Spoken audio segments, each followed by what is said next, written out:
were in Green Bay for a lumber event. Everyone's talking about Vietnam.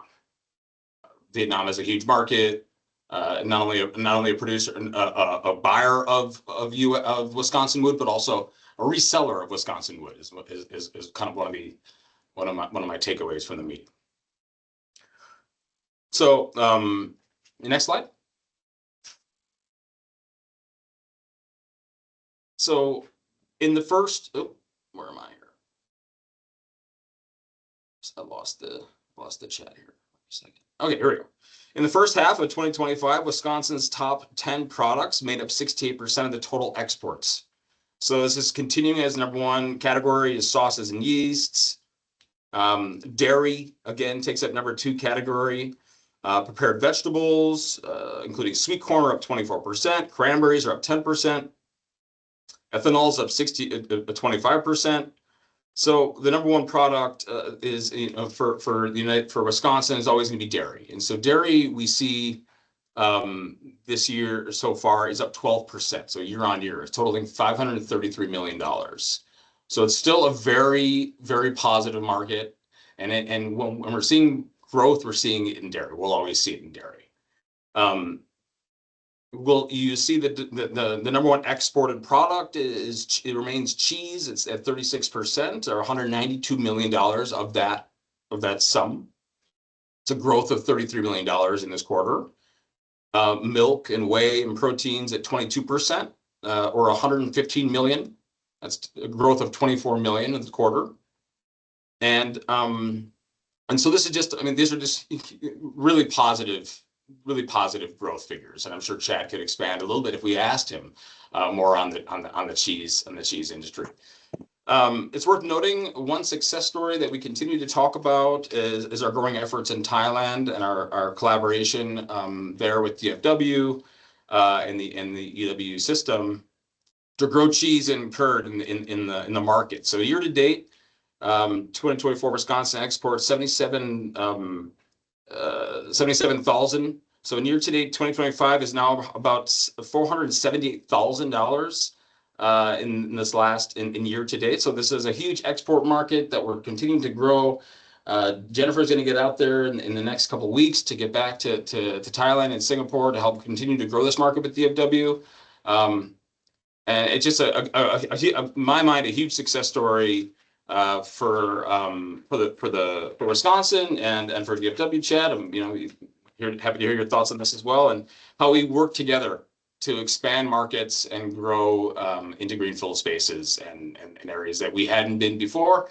And so for me, it's just a positive to look towards the future as we continue to work together.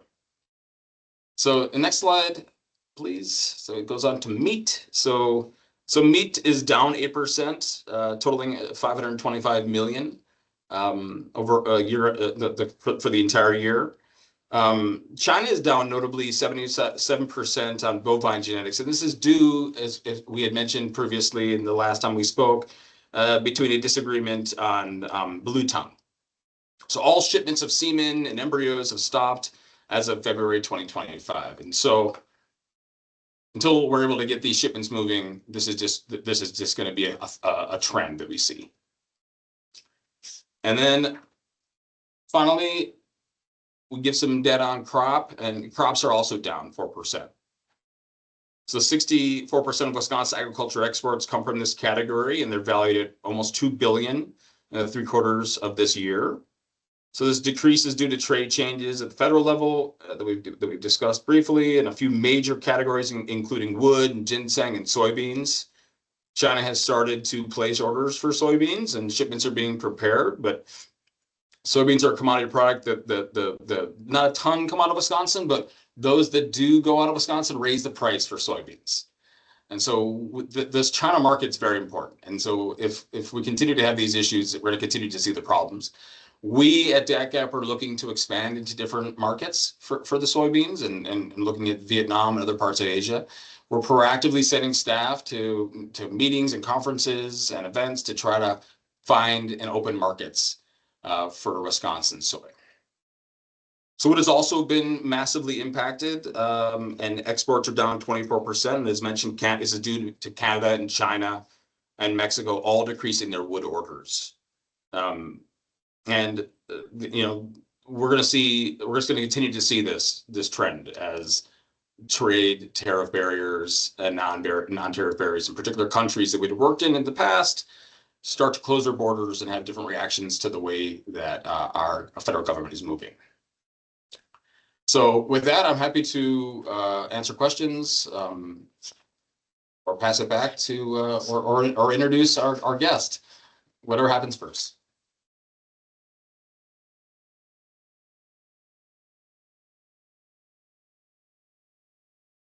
Seeing no questions, do we have any questions? If there are questions that come up, please feel free to reach out to myself or Jacob. We can either answer the question directly or find the answer for you. Okay, seeing no questions, let me introduce our guest. So this presentation that we're going to see, you see the bio and the presentation information on the slides. Let me read it for you. So, as tariffs and geopolitical uncertainties increase, many CEOs are questioning whether international expansion is still worth the risk. So the session that Roxanne is about to present to us outlines why global revenue growth remains essential, to how to mitigate tariffs exposure in the short term, and what strategic shifts are required in trade barriers persist. You will gain a practical framework for balancing risk, resilience, and opportunity, drawing on best practices from Wisconsin exporters, navigating today's reality. So Roxanne joins us. She's a nationally recognized global business strategist who advises CEOs and boards of international growth, trade risks, export strategy. She has more than 30 years of senior level global sales leadership, including leadership roles at Harley-Davidson Motor Company. She brings in practical results-driven perspective to navigate tariffs and market uncertainty. She's the architect of Wisconsin's Export Tech program, which I know that a lot of companies that we've come through DACAP have received support from. That's tremendous. And where participating manufacturers generate an average 1 million new export revenue within their first year. And I'm sure if you're interested in learning more about Export Tech, Aaron Zitzelberger, who's also on the call from WEDC, would be happy to discuss more. And Roxanne also helps companies move beyond reactive decisions to build resilient international global strategies. So with that, Roxanne, let me pass it over to you. And thank you very much again for joining us this afternoon or this morning. Well, Ira, thank you so much. Thank you for having me. Thank you, Randy. I appreciate it as well, too. And, over the years of my involvement with International Wisconsin, the Wisconsin DATCAP group has been absolutely dynamite and continues to be. And it's a joy to work with you guys and everything. So let's run through these in about a half hour. And I want to kind of give you a little bit of a perspective on we have tariffs, an unusual situation going on globally right now. And it actually is kind of a nexus point where it's probably the most important time to be a strategic exporter and not an accidental exporter. So I'm going to try to blend the two together and give you a little bit of a background. And let's just head into it. Next slide. So with all these things going on in the world, I think a CEO would look at you and say, why am I even bothering to do this? Why don't I just stay in the US and just do US stuff? And so I want to come back and remind everybody that the purchasing power, the middle class that is growing, the young people that are coming up, the folks that are building their life and their business and their countries are outside of the United States. And the most important stat here is 95% of the world's consumers are outside of the United States. So we definitely want to be, taking our products internationally. It's a really good reason to export and everything. And then the other thing we need to think about is there's 197 countries on the globe.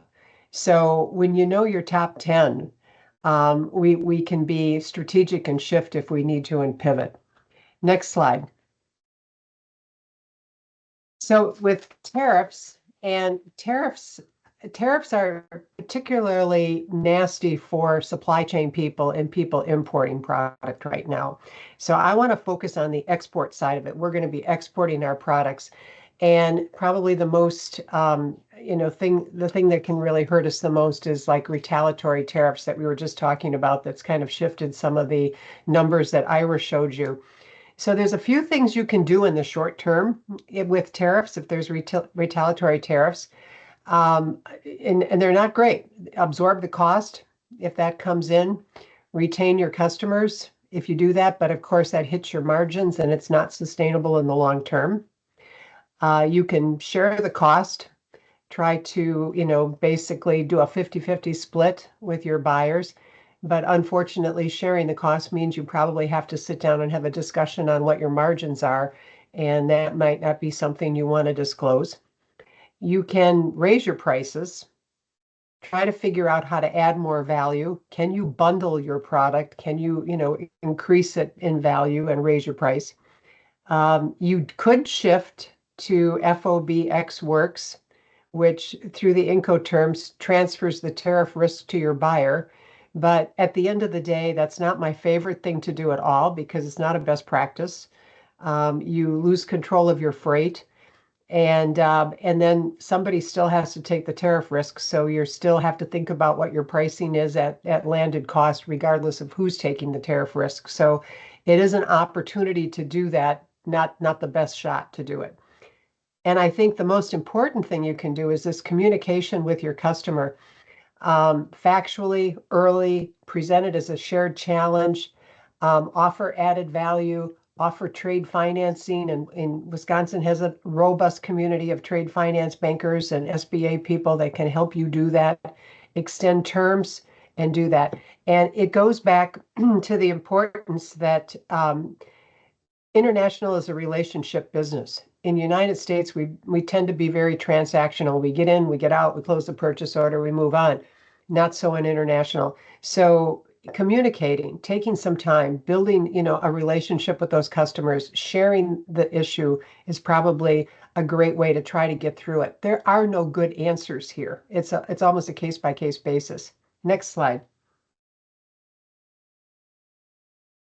So that's short term, but what if it's the new normal? And I think this is where some of our best practices kick in.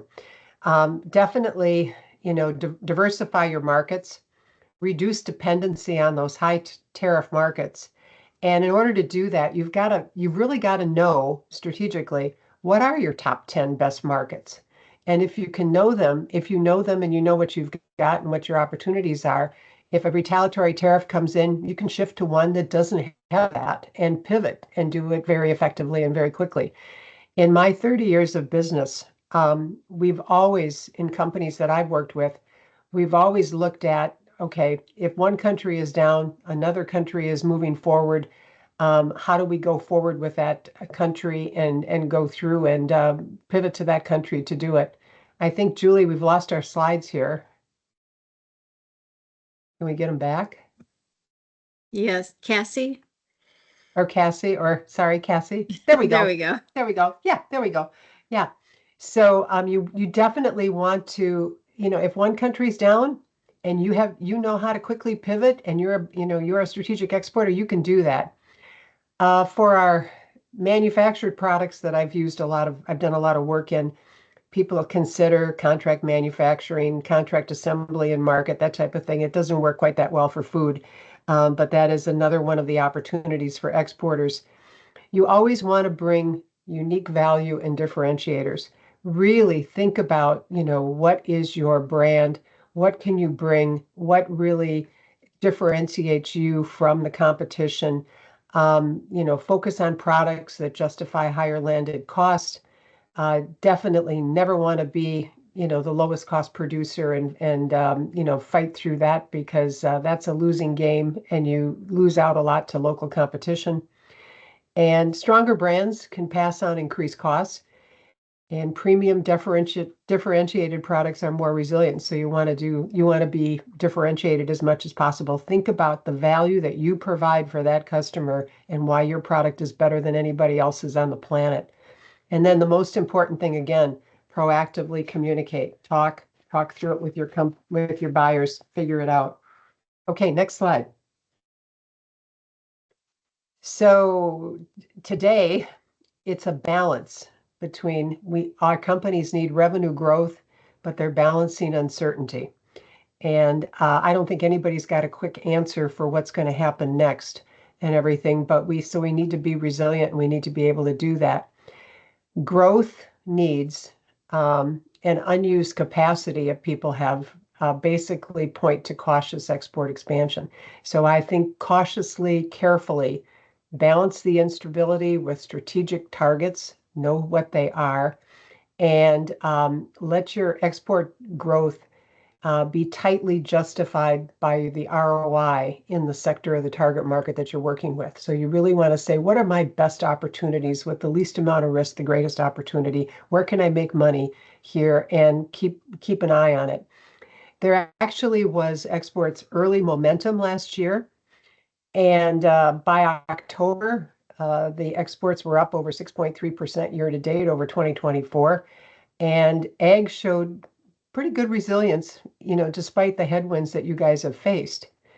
I'd also suggest, investing in sales and marketing right now versus capital equipment as much as possible as you can, because I think that getting the messaging out there, getting the right, relationship with those buyers and everything is very important. And again, double down on those relationships. Very important to get through this right now. Okay, next slide. I talked to several CEOs this year and late last fall and just said, what are you guys doing to mitigate, all this risk? And these were the top 4 things that they came up with. And I was really happy because that was where I was heading with the ideas on here. Market diversification. These are quotes. You got to know your top 10 markets and shift to regions less affected by tariffs. Customer relationships and partnerships. Work with distributors to share tariff burdens where possible. Supply chain, this is more on the hard goods side of it. They were continuously evaluating sourcing and assembling options to minimize risk and moving to different countries. That doesn't apply quite to you.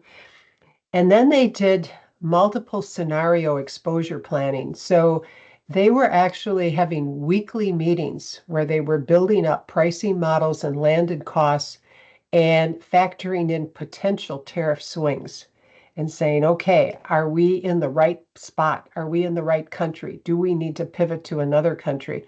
They had a weekly radar review. And then again, I was happy to see this. They said, don't be reactive and accidental, learn best practices. And so all that I've been, expounding on for the last 10 years, actually hit home at some point in time, which made me feel very good. Okay, next slide. Looking through some countries with potentials for retaliation.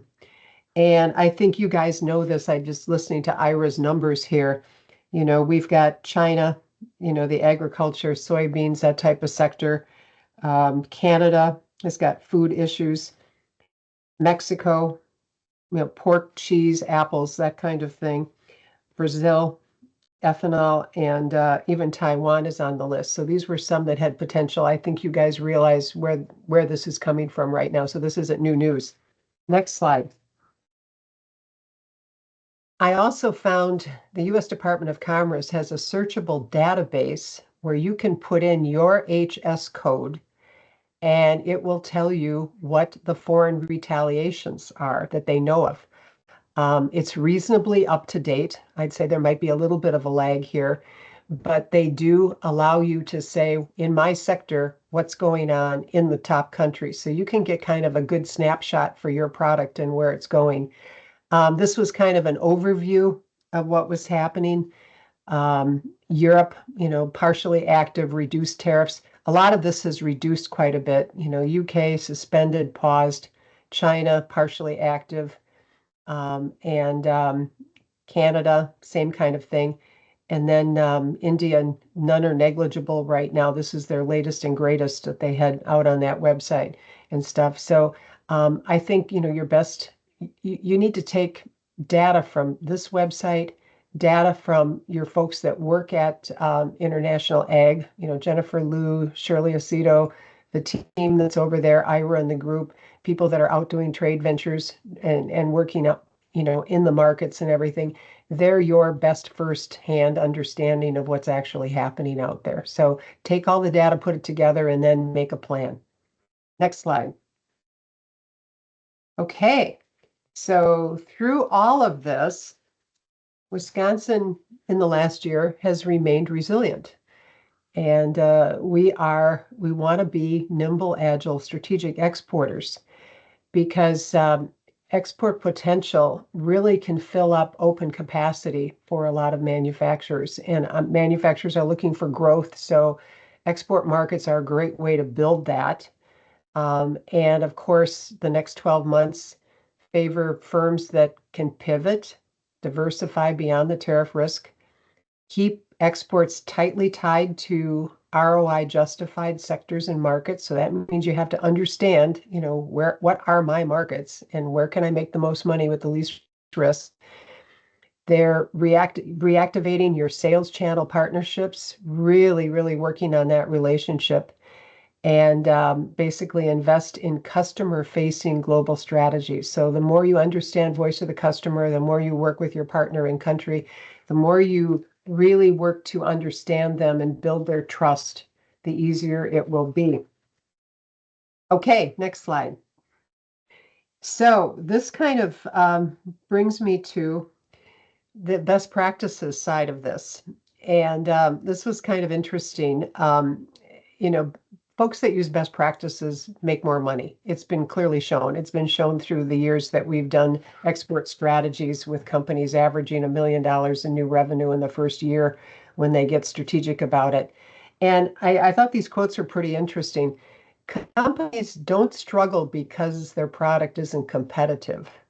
They struggle because exporting often begins reactively without a strategy.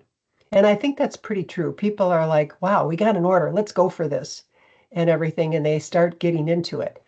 So early success with those early orders creates a confidence that, oh yeah, we can do this. Okay, this is good. Money came in. We like this. But without understanding the structure of exporting or the process, that confidence eventually meets complexity. And exporting's not that complex, but there are some best practices and things you need to understand. So I had a very interesting conversation a year ago with, I asked a customer, a client of mine, to be on a panel. And he came back with his slides and he's like, he had been a reactive exporter. He had moved forward. He was learning best practices and doing things.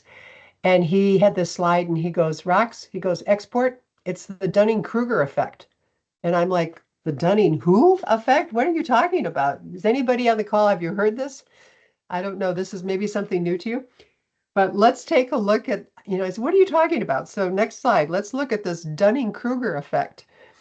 It actually is a natural learning cognitive bias that was created by two psychologists out of Cornell that studied this back in '99.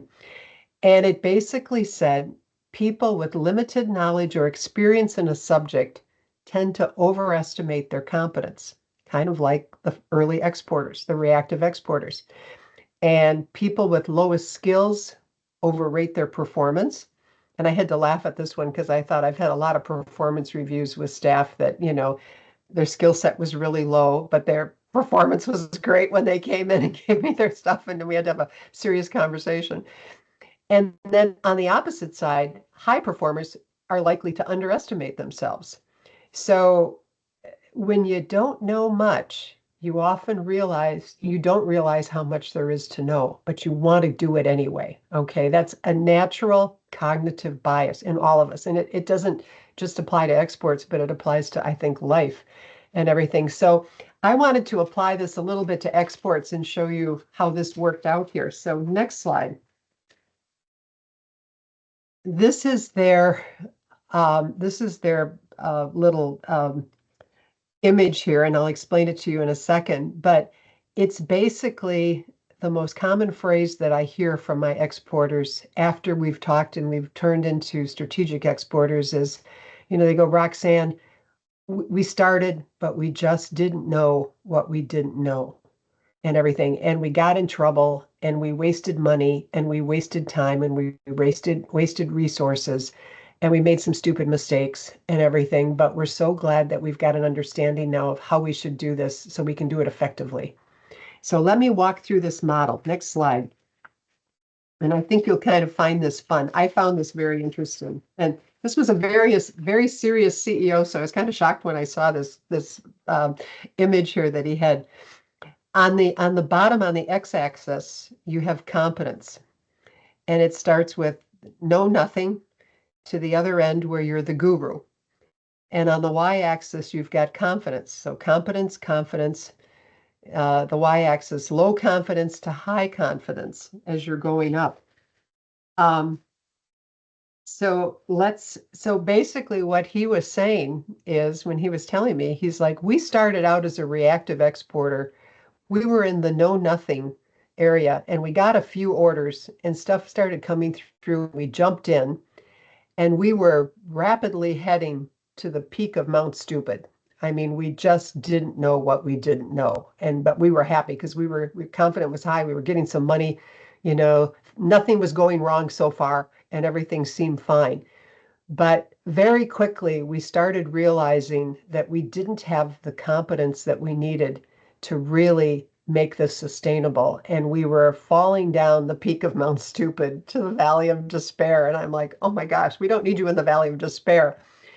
And then he said, so then we started learning and we started understanding and we got smarter and we started going up the slope of enlightenment and we're pushing towards guru right now. And I'm like, okay, so next slide. So what he was telling me, if you look at the stars on this slide, he's like, I wanted to catch myself before I ended up in the Valley of Despair coming down the mountain and do a jump shot by learning more and learning best practices so I could just kind of jump over to the slope of enlightenment with my knowledge and continue on and continue on to guru and avoid all the mishaps that can happen when you're just a reactive exporter. Does that make sense to everybody? We kind of started out. So I thought what I would do is kind of like go through, what does that mean? What did that look like when he was in the know nothing phase and some of these phases? Well, it starts out with, gee, we got an inquiry from overseas. Now, we didn't question why we got this order. We didn't wonder why some country found us here in Wisconsin to buy our product over all the other possible places they could have sourced that particular product. We didn't investigate anything. We didn't know how to make it happen again, but it was really nice when it happened. We reacted to it. We filled it. We didn't have a strategy, didn't really investigate it further.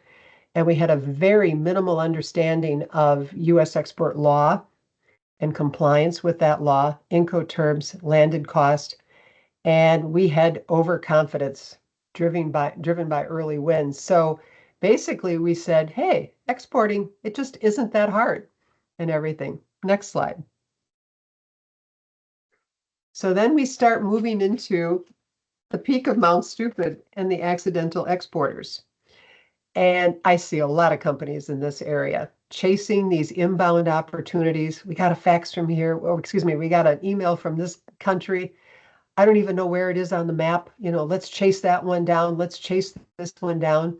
Spending a lot of time and resources. They didn't have a sales channel partner strategy, hadn't vetted any partners, maybe didn't have any at all. Pricing inconsistencies. And these U.S. export law compliance gaps were starting to surface, both in the U.S. export law and in the compliance with product regulatory needs. Tariffs, logistics, foreign exchange surprises started to arrive, and getting paid was either cash in advance, pick it up on my dock, or I can't sell to you and everything, which if you're a CFO, you love cash in advance, and everything. But as you become more of a strategic exporter, you realize you're losing business because you're taking that stand and there's ways to protect yourself. So when you get to the peak of Mount Stupid, you're like, yep, we've been exporting for years. We're just fine. Still don't know what we don't know. Next slide. So there's a reality check moment, and I think this is where my client came to when he started on the downslope. And he's like, we were losing deals, we were wasting time, our margins were eroded, we had partner conflict, we didn't do that very well, we had issues with customs. And you kind of hear these horror stories of people like, I exported, but I lost 20 grand because something got stuck in customs and I couldn't get paid. Yeah, these are the people falling off the peak of Mount Stupid that didn't understand it. Misquotes, disqualified bids. Market was asking them to offer terms that they couldn't do, and their competitors were gaining ground. And I think that's the most thing you need to realize is that if you're not figuring this out, you can bet yourself your competitors are figuring this out. So you need to be in the game. So this is where we didn't know what we didn't know, kind of, kicks in, and they were starting to do it. So next slide. Now, if we hit the valley of despair, the realization that exporting is complex. It's not impossible. You don't need an MBA to do it, but you do need to understand some basic things around process and best practices. You find, you're learning confusion around regulations, partners, pricing, banking, logistics. Gee, and banking and logistics work together hand in hand. That doesn't happen in domestic. That's very interesting. The company had internal frustration. I know, a lot of folks are like, oh, not another international order coming through. Those salespeople, they're taking these orders and it's a mess and we don't understand it and we got to call these people. It's a problem. A lot of frustration, and then growth tends to stall or retreats. And this is the point where a lot of companies just say, hey, we tried that export thing and we just stopped doing it, or they stay stuck and they don't get any better. And that's really a shame. That's really a shame because there's opportunity out there for that company to grow. So let's move forward to the slope of enlightenment here. Next slide. Intentional exporter. Figuring out your markets, your top markets, and prioritizing which are the best 3 to 5 to get into and where should you start. Define a go-to-market strategy. How are you going to get into those markets? Wisconsin DATCAP has some of the best people ever that can help companies get into markets, pull them into markets, help them, take them by the hand, introduce them to people, get them going. We have, they start doing sales channel partner selection and onboarding, figuring out what do you need in a sales channel partner? How are you going to onboard that person? How are you going to scorecard them? How often are you going to talk to them? How are you going to motivate them so that they're selling your product when you're sleeping over here in Wisconsin? They start developing a pricing discipline and clarity around landed cost so they understand, in market, how are they competing, with their competition that might be in market. Compliance becomes embedded into the processes, and this starts with the quoting stage. It starts with inside sales. It starts with the company understanding it, so it's built right in, because nobody wants the feds knocking on your door saying, how did this product get into a denied party's hands or into the wrong country or something like that? We just don't need that. That's extra, that's wasted non-value time in your business. And so processes start to become defined from start of, request for quote to the point where you get paid and it's out the door. And what I really love about this is internal globalization in the whole company starts to begin. The whole company realizes that export is just another customer. And we all have to understand it, and we all have to work with it, and we have to build it into our whole process so that it becomes a system, not just a transaction that is feared. It becomes part of the fabric of the company. It's like, yep, we ship to Nebraska and we ship to China. It's no big deal. Either way, it goes out. It's important to our company. So this is sort of the intentional side of it and everything. And one more, let's go here. Next slide. Yeah. So you end up on the star on the upward slope. You're heading towards guru, which is fantastic. You're heading to sustainable exports, and you've shifted from reactive to proactive. Decisions are based on data, not on, oh my gosh, what do we do now? Oh my gosh, we have a problem. Oh my gosh, it's the 30th of the month and we got to get stuff out the door. What do we do? You develop your best practices playbook. Like, how do you do this? Rinse and repeat. You know, you've got countries 1, 2, 3. Now let's have countries 4, 5, 6. Now, how do we do that? Let's follow our process that we understood and do it. And the other stuff, the other thing that's really wonderful is leadership in the company aligns around export growth. CFOs are getting paid. The CEO is out there talking about their business and sees the potential out there for their business and is doing it. And it becomes part of the fabric of the company. Okay, next slide. So then we get to sustainable guru. We've got predictable global revenue coming in. And if a tariff hits us in one country, we're going to shift to another one because we've got a playbook that tells us how to do it. We got scalable partners. We've got risk managed compliance. We get paid. We even offer terms because we know about trade finance bankers and all the opportunities that they can share with us. We're resilient to tariffs and policy shifts. And it's part of the corporate strategy, not just a side activity. So I would say, please don't be reactive or accidental. Learn some basic best practices, build a system, export with intention, and make money. Make money. That's what we're all about. We want to make money. We want to grow jobs. We want to grow Wisconsin exports in our state here. One more. So in conclusion, reactive exporters survive, strategic exporters scale, and being sustainable is never accidental. So my question to you, are you going to bet your business on the 5% of the available consumers that are still left in the United States? Because 95% of the consumers need your product. I will tell you one quick story. In 2012, I met a company in Stevens Point called Gamber Johnson. They don't do food. They do products, mounting systems for laptops that go into security vehicles, police vehicles, squad cars, ambulances, fire trucks, that type of thing. They were 400,000 in exports. They were accidental. Domestic had fallen off tremendously. The CEO looked me in the eye and he's like, my company's at risk right now. I have to find global markets or we could go down. Can you help us? Can you do this? And we said, yes, we will try. Let's try it. We went through some market research. We found top 3 countries. The top one was UAE. He looked at me and said, where is it? And I said, well, it's in the Middle East and everything. Have you been there? No, they weren't sending girls out there when I was doing exporting, so I haven't been there. But not to worry.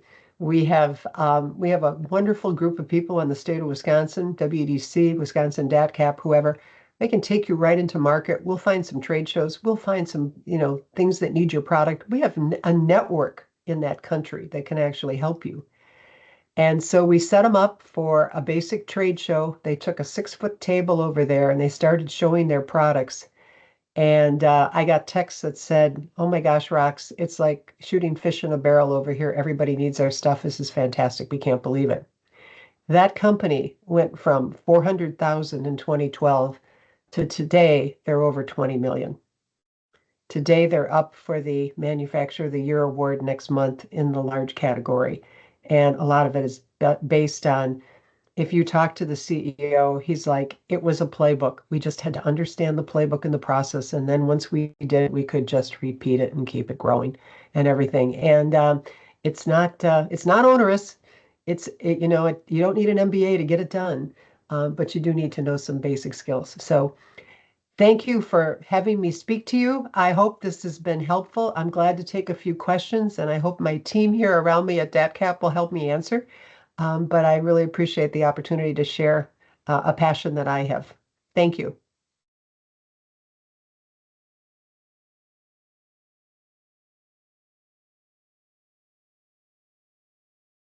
That's terrific. I know I learned a lot. Does anybody have any questions for Roxanne? Or any thoughts, reactions?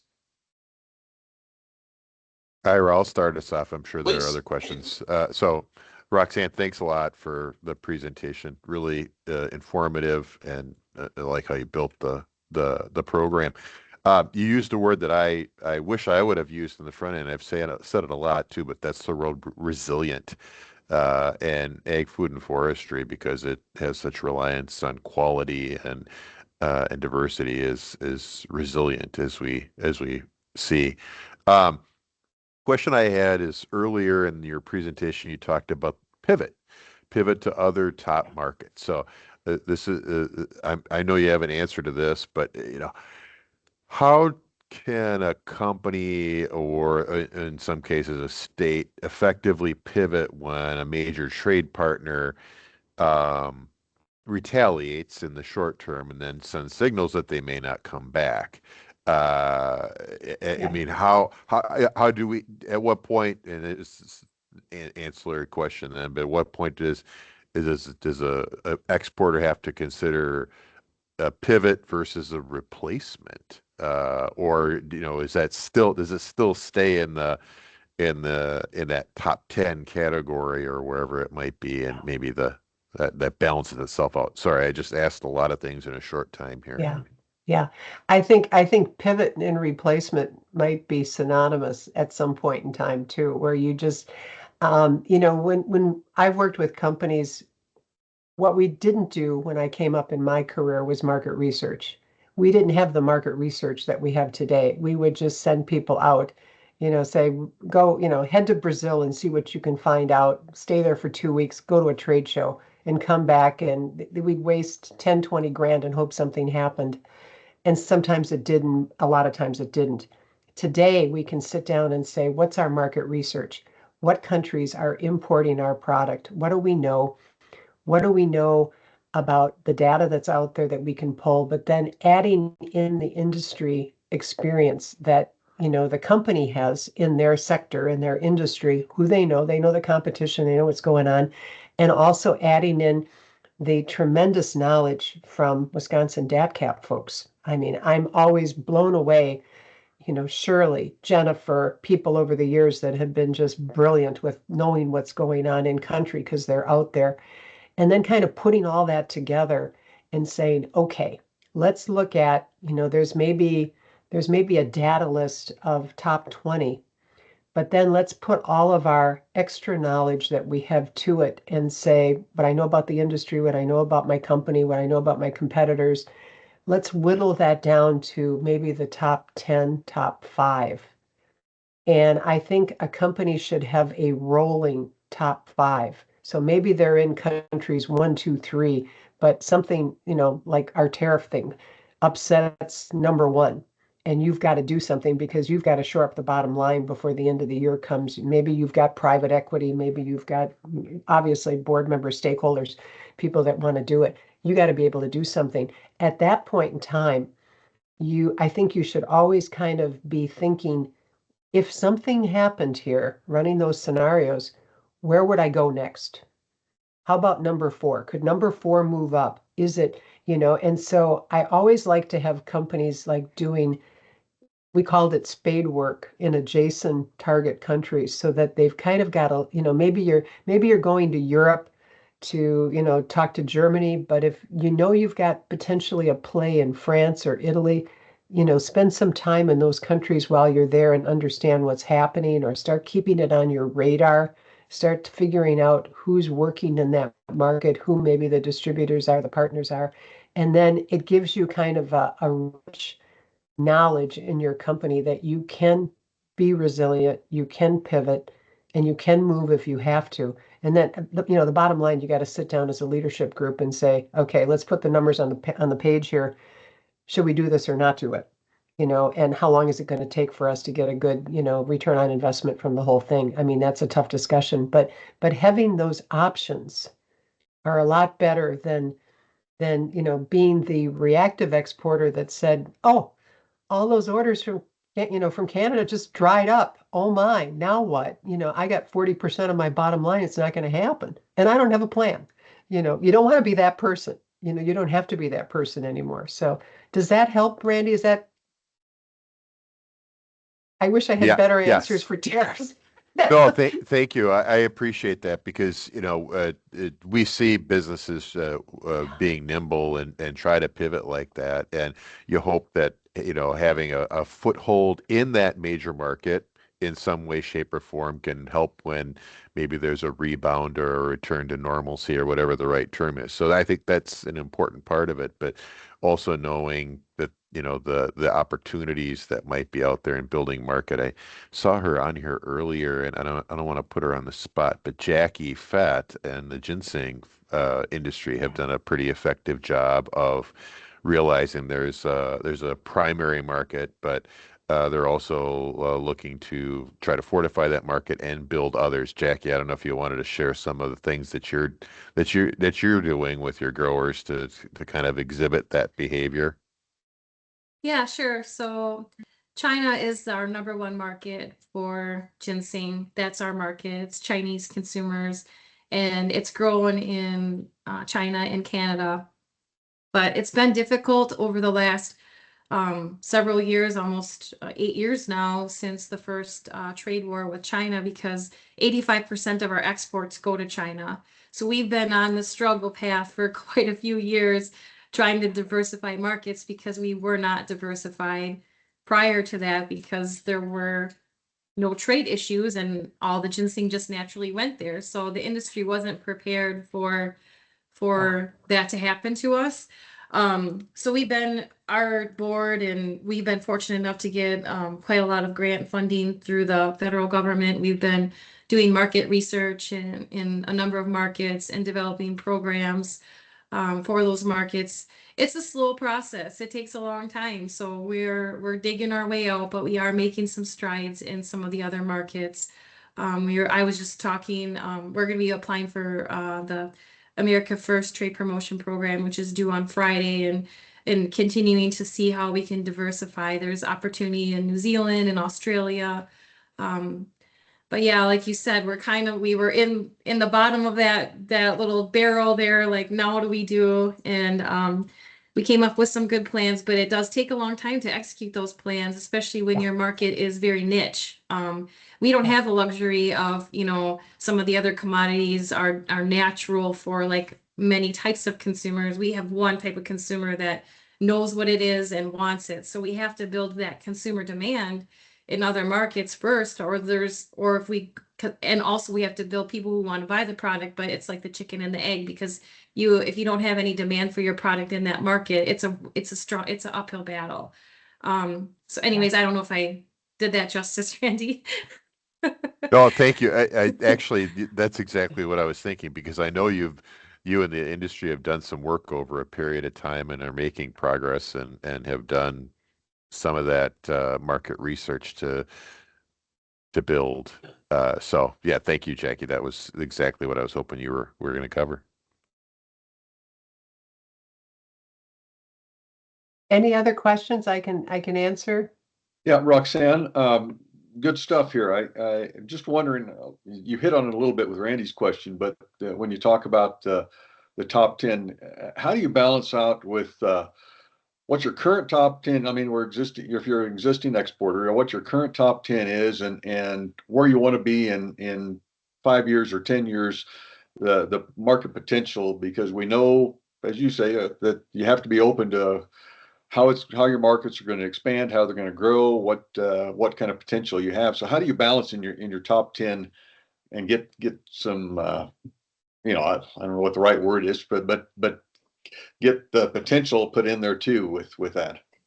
Yeah, I guess I can go back to Gamber Johnson, and as they grew it, what they did was, as soon as the market would bear, like say Northern Europe, as soon as the market would actually bear, they put an office in with a person in Northern Europe to run the dealers and distributors and the partners that they had in that area. And then that person became a salesperson for that area, and it took it out from just Wisconsin. So they started, basically getting return on investment in their top markets, and then were spending their time from Wisconsin working on the new ones as they grow. So as each market would kind of develop, there was like another person over here, and there was a person in Asia, and the CEO said, I've had to move forward and grow because my wife is done with me traveling 90% of the time to cover the world. And so okay. So the wise get the answer at the end. But anyway, so they kind of built up little, like mini companies within each region as it grew, and then built that up and let it go. And everything as the numbers would bear it, they could do it. And then they would kind of scale from there. So they were always taking care of existing, with people and turning a profit on it, and then looking at the next two or three that they were kind of, exploring for expansion. It's not easy running a small business. It's not. I mean, there's a lot of hats you wear and a lot of time and stuff too. Does that kind of help, Keith? I mean, maybe you've got some thoughts on how to do this too. No, I mean, that's helpful. And we were always trying to figure out, and over the years have tried to figure out, how do you balance where you head? And, you got to take a look at long term, what's the potential that it was mentioned earlier that in the genetics area, we've been shut out of China now. And, at one point we did no business with China, and it got to, I think a couple of years ago, that China was by far our largest export market. And now for the last year, basically, we've not been able to export anything to it. So Yeah. it's one of those things that's why I asked the question of from my experience of, having the volatility that you run into. How do you make sure you are in the back of your mind, what's your next play too? Yeah. And keep in mind, there's 197 countries on the globe. Not all of them are going to be fruitful, obviously, but there's you get a lot of options. Yeah. You've got a lot of options to shift if you can find ones that are going to be viable for your financial situation and your company and everything. Yeah. Good. Thank you. Sure. Other questions? Yeah, Representative Brown has a question. Your hand's up, right? Okay.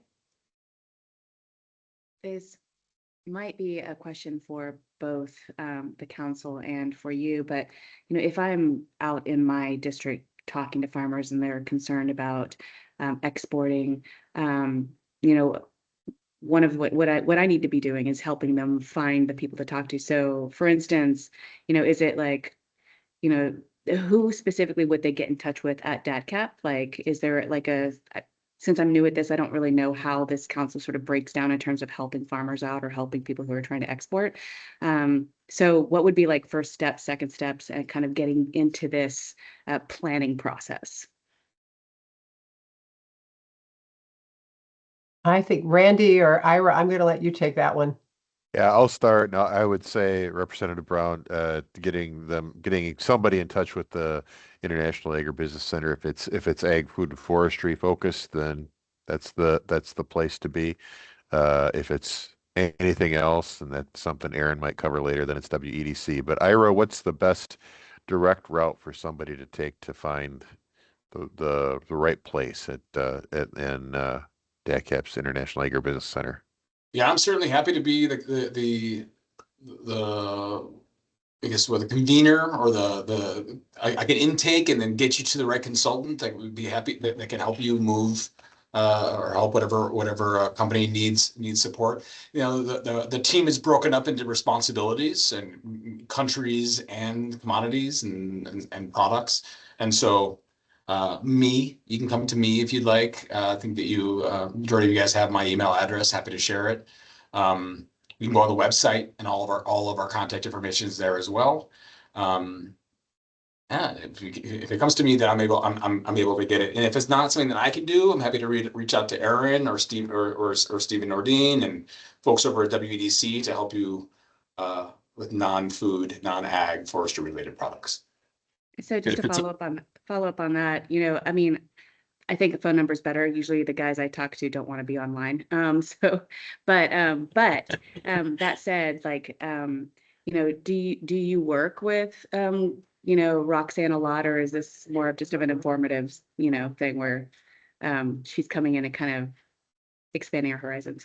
Yeah, it's the latter. It was kind of more of a learning opportunity. I learned of Roxanne and wanted to find a cool thing for us all to convene and learn about. and heard from her experience. So it was just I mean, she's welcome to join anytime she is. Yeah, But yeah. it was just Yeah. more of a learning opportunity. Thank you. I'm sorry I Yeah. have to go. I have another meeting right now, but Thanks for joining. I'll stay in touch with you guys. Thanks. Thank you. Thanks. For Any anyone other- on the, Sorry, oh, go ahead. Go ahead, Jennifer. No. Someone else? I was just going to share that, you know, the group at DATCAP, the group at WDC has years of international export business experience. You know, these are definite people who have been out there that have done it, been there, done it. You know, not, they're definitely not bureaucrats sitting in an office, you know, just wondering what's going to happen. They're really feet on the ground that can help you. And I would give, you know, basically my endorsement to everything, and everything that I've done in my last 20 years of career have been fabulous with these people. They've always had my back and do it. And I'd always be willing to take a call because I've been in this group, this international group in Wisconsin for 20 or 30 years. So if somebody's stuck, call me and I'll get you to the right person or whatever and get you going as well too. And everything. We're all kind of one team in Wisconsin that really loves exports and wants to see Wisconsin companies really be successful at this. Thank you. We appreciate that endorsement and very much appreciate your participation today. Thank you so much, Roxanne. You're welcome. Any other questions before we move on to the next bit of this board meeting? Okay, so maybe we can, I'm going to move in too quickly with the last little bit of time we have here, discuss the planning for the end of from now into the end of the fiscal year, which is the end of June for us. And so you can see that we're now currently planning as a team what our fiscal 27 budget will look like and what activities we'll do, what markets we're looking at, you know, using data and experience and learning from our cooperator groups and where they're going. So we're in conversations with all sorts of folks to figure out where we're going to go in 27. But the remaining you can see on here, I'm not going to read them all, but the remaining bit of trips we have planned are listed here. See, we can go over some of the highlights. I mean, some of them we're doing more within the US. So you'll see that we're doing corn and soy, and then we're gonna get out to Gulf Foods in January. We're gonna be at the NASDA meeting in DC, and then we have a trade mission to Indonesia we're considering doing.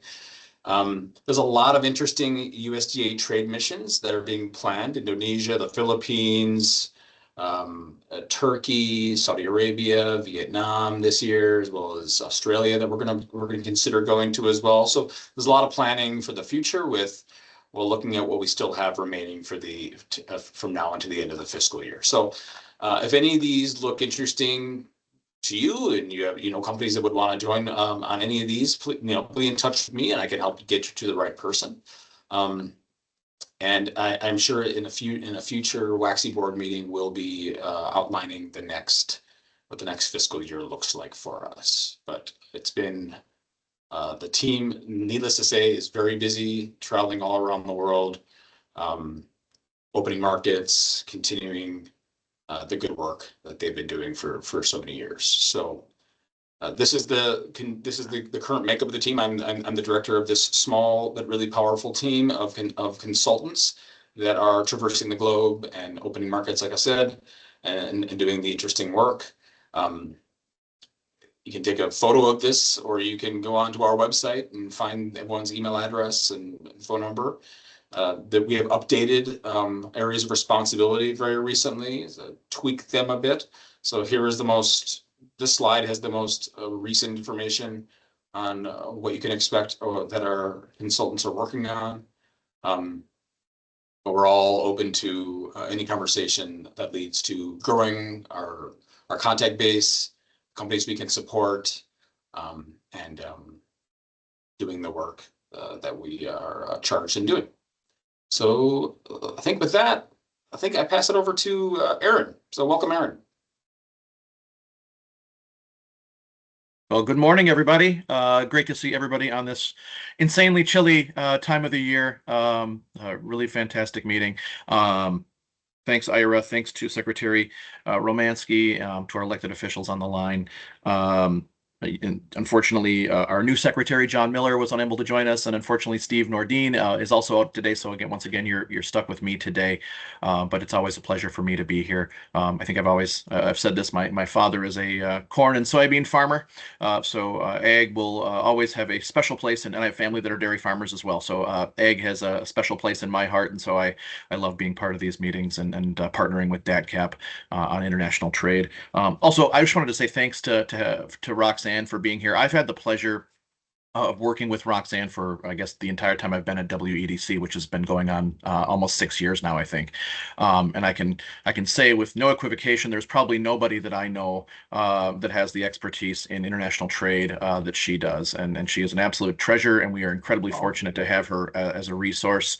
And when we talk about the international trade ecosystem in Wisconsin, WEDC, DATCAP, US SBDC, that includes Roxanne as well, and just some of those experts that have been so instrumental. Certainly, she was pivotal with Export Tech as that grew and became a program as well. So, just wanted to say thanks to her as well. Roxanne, I often feel that I continuously exist somewhere between the peak of Mount Stupid and the Valley of Despair. But I'm trying. I'm really trying. So.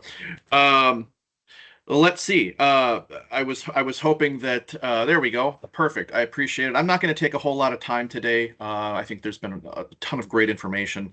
I will say that I think there was talk of tariffs and just the kind of level of uncertainty that we are experiencing. And I was watching the presentations from Davos Economic Forum this morning, hoping that maybe some level of certainty would creep into international trade and tariffs and everything else. And unfortunately, I don't think that necessarily was the case. So I know that we are all we all work with a lot of small and medium enterprises, and what I hear most continuously every single day is just, please, we just need to know what's coming and what's next. We're pretty nimble and we can adapt, but not knowing kind of what's going to happen from day to day or hour to hour, week to week is really, really challenging for us. So WEDC is certainly working on that. There are trade resources on our website. We are working on for lack of a better word, a tariff navigation guide, which is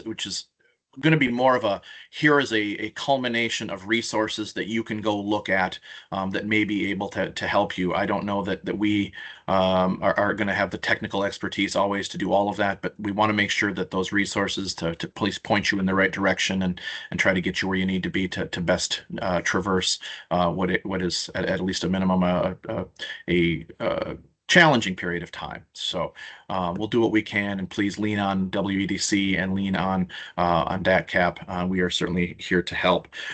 With that, can we go? Was there one slide before this, or was this the first? Was this the first slide? I guess this was the first slide. I thank you. Yes, it was. Okay, I couldn't quite remember. Just a quick update on WEDC and DATCAP and the International Market Access Grants. As always, the International Market Access Grant is available for companies that are looking to engage on short-term export-related programs, whether that is going to a trade show or internationalizing your website or marketing projects or consulting services. Those are all allowable expenses under IMAG.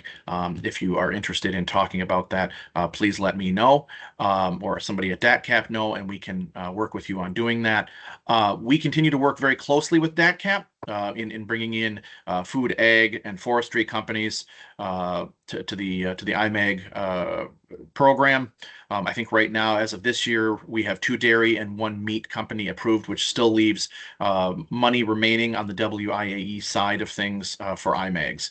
That said, if we exhaust the WIAE funding, which I am confident and hopeful that we will do, those companies are always still able to take advantage of the traditional IMAG programs through WEDC. So as always, non-export tech graduate companies are eligible for up to 3 grants of up to $10,000 each, 1 per year. Export tech graduates are then eligible for up to 6 grants of up to $30,000, again, 1 per year, so 180,000. And we do that, I think I've said this before, we do that because we know that export tech and getting that base level of knowledge is incredibly instrumental in companies' ability to best utilize those grant funds and really drive that export strategy that they have developed. So take advantage of IMAGs, and we look forward to talking to you about how to utilize that going forward. Let's see, the current window, just FYI, just before I talk about trade missions, the current window, how we've done it in the past year or two now, we did a first window of applications, which ended at the end of 2025. At that point, though, I kept the window open. I'll just continue to keep the window open for WIAE companies. So if there are companies that want to take advantage of IMAG, submit an application, just please reach out to me, and we can make sure that we get them an application and get that entered into the system. We will. We do have to close the window at the end of our fiscal years and with enough time for us to be able to review applications, have underwriting review the applications, and get them to our legal department for contracting for the grant agreements. And in order to do that, we have to end our window on March 15th. So we still have a couple of months. And companies that do use IMAGs will have until the end of the calendar year of 2026 to complete their projects. So you'll have till December 31st, and then you'll have 90 days beyond that to submit all of your documentation for reimbursement. So lots of time yet, but early bird gets the worm. And I would say, get in now. If you're waiting until March 15th to submit everything, unfortunately, we have other programs as well that conclude at that point, the deadlines to submit applications. And then, unfortunately, we're at the mercy, unfortunately, of the line of programs and other applications that are there as well. So if, sooner the application comes in right now, the faster it's going to get approved, and we can get you going. So, yeah, that's what I have for IMAG. Next slide. Trade missions. So I don't have a ton to report here because most of our trade missions for the fiscal year for WEDC have already concluded. We concluded Japan, Canada, just because I think it's interesting, has one of our absolute largest trading partners in Wisconsin, our largest trading partner in Wisconsin. This year was particularly hard for us. And we had a lot of companies that showed a lot of interest in going to Canada. It was at the same time where there's the dialogue between the US and Canada seemed to be challenging. And it was our trade rep was reporting to us that, really getting meetings was incredibly difficult. So much so that we ultimately had a lot of companies drop out. They just felt like they couldn't be sure that it was going to be time and money well spent for them right now, and they just wanted to wait and see if cooler heads prevailed all around, and then that maybe a trade agreement and things like that, or get a little more solid and they feel more comfortable with that, which is interesting because USMCA is still there. So, but either way, difficulties with Canada right now. We did pivot that virtually. We had 3 companies do it. I think they got a lot out of it, and I think it's good for them to continue to keep those doors open to Canada when things do get better, and hopefully they'll be well positioned to take advantage of that. So Canada's done. Mexico, really excited about the upcoming trade mission to Mexico. Excited to have DATCAP as a partner on that. Jacob did an amazing job as well, and other folks at DATCAP. I think they recruited 6 companies to go along with our 6 companies. So we have 12 companies going on our trade mission to Monterrey and Mexico City. It says dates TBD. I apologize for that. It looks like I was negligent in updating my slides, but that is February 22nd through the 28th. So we're about 5 weeks to Wheels Up. Or 4 weeks to Wheels Up. Good Lord. It's here before you know it. And so our trade rep in Mexico is working hard at setting meetings for that. And we're excited to move forward with that. The last one that we have for our FY will be Germany, and that is June 6th through the 13th. We will be, we're still kind of circling in on where we're going to be, but Frankfurt, we're going to be in the state of Hessen for the most part, maybe Baden-Württemberg as well. And that is also coinciding with the 50th anniversary of Wisconsin's sister state relationship with the state of Hessen. So it'll be an exciting trade mission for us, and recruitment is currently open. So if you have companies that are interested in accessing the German market, we would certainly be interested in talking to them. And again, I would say, sooner rather than later, as space is limited on our trade missions. They are heavily subsidized, so we try to keep costs to an absolute minimum. I think we probably provide more support for our trade missions than a lot of states do, because we want to make sure that they're not prohibitively expensive for small to medium enterprises. So if you're interested in Germany, please please reach out, talk to me. I'll put you in touch with Rome Router on our team, who is an amazingly fantastic trade representative, and speaks German fluently, and has spent the better part of his life working with and in Germany. So exciting to always have him working with companies. I'll just also note our planning is underway for FY27, so July 1 through the end of June of 2027. We have a survey out there right now. We're talking to as many companies as we can. We look at our trade data. We look at export tech graduates. We look at the target markets and countries that our IMAG companies have identified as their target markets. We look at talking to companies about what trade shows they're looking to access in the coming year. And based on all of that, we take all of that and figure out where we want to target our limited resources for our trade missions for FY27. So, there's generally some usual suspects. Typically Canada has been one of them. I don't know that we will do Canada this next year. I think it just depends on how things start to shake out. Mexico, I would guess, will probably be there, but beyond that, I don't know. So if there are certain countries that somebody here, or trade shows that you really wish we would go to, please, please relay that information to me. We did for example, we did a trade mission to England, to Farnborough Air Show, I guess about 2 years ago, which was, focused on aerospace, and it really was fantastic. And it was kind of a sector focused mission that we don't always do, but we will do if we get enough critical mass of companies saying, hey, we want to go do this. We want to hear suggestions. We want to hear from the folks that are going to use these programs. And so, please forward me any information that you have if there's places that you would like to go. Beyond that, the next slide, I think, is just our team. There's our folks. There's our relatively new VP of Global Trade and Investment, Steve Nordine, who unfortunately couldn't be here today. We break out our world a little bit geographically. So Francisco Carrillo, who does Latin America, Spain, and Portugal. Mike Quinnell, who's new to our team as well, who took over for Chad Hoffman, who handles Canada, Australia, India, Africa, and the Middle East. He has an insane hodgepodge of countries. Fan Fu Lee, who handles our Asian markets, and then there's Rome Router, who handles Europe, and Sheila Postler on the very bottom there, who's our grants manager. So if you're doing an IMAG, Sheila will be the person that you will work with from the very start in getting your application, and then she works with you to get it through to completion, and then for the reimbursements as well. But as the central point of contact, I'm always here, and I can take any questions that you have now or later.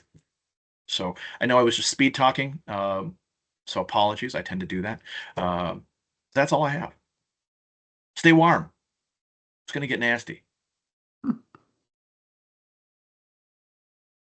Well, thank you very much, Aaron. Appreciate you coming and for laying out the awesome work that you guys are doing. So I think this is, back over to you, Secretary Romansky and Chad, others from the. Thanks, Sure. Ira. I'll just finish off from my side to again say thank you, Roxanne, for being here and sharing that information with us. So it's very appreciative. Thanks for the ongoing partnership.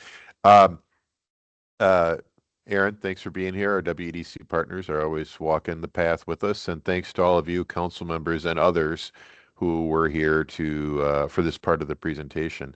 And with that, looks like Ira's got the upcoming dates up. I'll turn it over to him.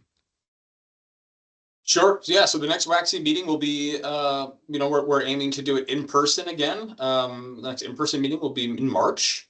exact date TBD based on the availability of the secretary and the other chairs. And then we would have after that, we'd do a June webinar, again, TBD. Those are the next two events. And so looking forward to your collective participation.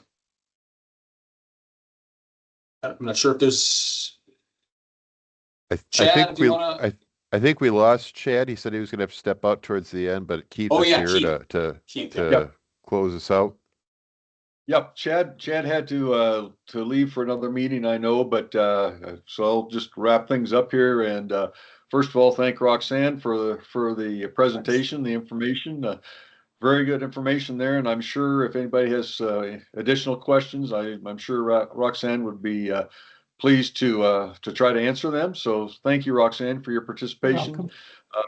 Also, thanks to Secretary Romansky and the whole team at DATCAP for organizing this. Always good information here, and encourage you to make use of the staff, and always they're check on their availability, but they always have good information to help all of us in the export business. And I guess the final thing is, again, as Chad said early on, if you have ideas for this, make sure to let Ira know or his team know of what you would like to see included in any of these webinars or the meeting.